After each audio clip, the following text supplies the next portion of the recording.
Assalamualaikum warahmatullahi wabarakatuh. Nama saya Gigi Pilihanto, NPM 100703138. Kali ini saya akan mempresentasikan hasil penelitian saya, yakni strategi pengentasan kemiskinan di Desa Kemuning, Kecamatan Margoyoso, Kabupaten Karanganyar.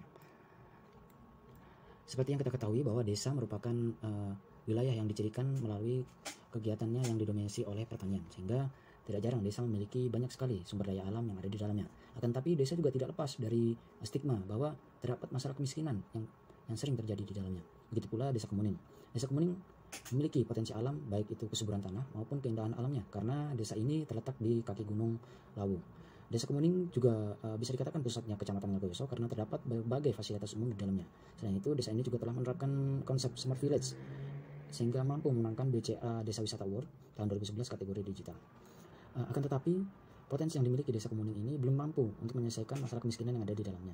Seperti yang kita ketahui bahwa Desa Kemuning ini menempati nomor 3 keluarga miskin terbesar di Kecamatan Margoyoso pada tahun 2020. Kaji mengatakan bahwa kemiskinan merupakan kondisi yang terbatas sehingga tidak mampu memenuhi kebutuhan dasar baik primer maupun sekunder.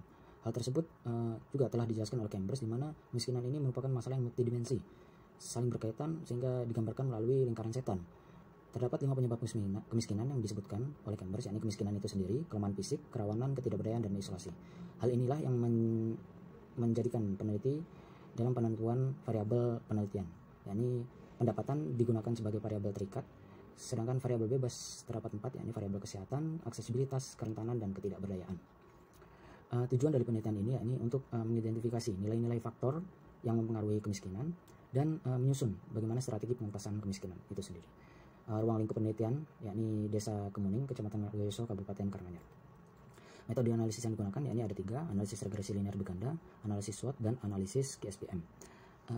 Kemudian pengambilan sampel yang digunakan yakni area sampling untuk analisis regresi linear berganda dan purposive sampling untuk analisis SWOT dan analisis KSPM. Pada analisis regresi linear berganda didapatkan persamaan sebagai berikut, di mana jika seluruh variabel bebas bernilai 0, maka pendapatan keluarga miskin sebesar 1,78. Sedangkan jika variabel kesehatan dan aksesibilitas naik 1 poin, maka pendapatan akan naik juga. Akan tetapi jika variabel kerentanan dan ketidakberdayaan naik 1 poin, maka pendapatan akan mengalami penurunan. Didapatkan juga hasil uji T dari analisis regresi. Diketahui bahwa variabel kesehatan tidak memiliki pengaruh terhadap pendapatan, sedangkan aksesibilitas memiliki pengaruh positif terhadap pendapatan, dan kerentanan dan ketidakberdayaan memiliki pengaruh negatif terhadap pendapatan. Untuk uji F, diketahui bahwa seluruh variabel bebas berpengaruh terhadap pendapatan secara simultan. Setelah kita mengetahui bahwa dari keempat variabel bebas tersebut hanya variabel kesehatan saja yang tidak berpengaruh, maka variabel kesehatan tidak akan dimasukkan pada analisis SWOT yang akan dilakukan berikutnya. Analisis SWOT yang dilakukan pada penelitian ini yakni dengan menentukan faktor internal dan eksternal berdasarkan hasil pengamatan, kuesioner, wawancara, dan data sekunder. Diketahui bahwa kekuatan dan kelemahan Desa Kemuning dalam pengentasan kemiskinan yakni sebagai berikut. Di antaranya, Desa Kemuning telah menerapkan konsep Smart Village, terdapat potensi yakni pemandangan alam yang indah, memiliki kegiatan ekonomi yang cukup besar, yakni terdapat pabrik teh, terdapat terminal tipe C, dan rasio ketergantungannya yang hanya di angka 46,93.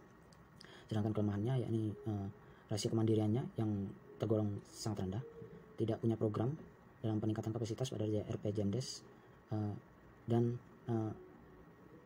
seterusnya. Sedangkan pada faktor eksternal yakni peluang dan ancaman, Desa Kemuning punya peluang, yakni sudah ada perda terkait pengentasan kemiskinan di Kabupaten Karanganyar dan terdapat tim khusus penanggulangan kemiskinan dari tingkat nasional hingga kabupaten.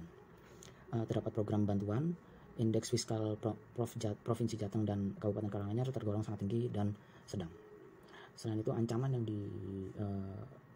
dihadapi oleh Desa Kemuning yakni kenaikan harga bahan pokok, bahan bakar minyak, perbedaan data kemiskinan, terdapat BUMDes di desa sebelah yang lebih maju, sektor grosir desa yang bersaing dengan e-commerce yang sudah besar, dan habitat monyet yang dekat dengan permukiman sehingga mengancam pertanian hortikultura. Setelah ditentukan faktor-faktor internal dan eksternal, maka selanjutnya dilakukan pembobotan. Dari hasil pembobotan diperoleh bahwa Desa Kemuning berada pada kuadran 4, di mana strategi yang harus dilakukan yakni menciptakan strategi yang menggunakan kekuatan untuk menghadapi ancaman.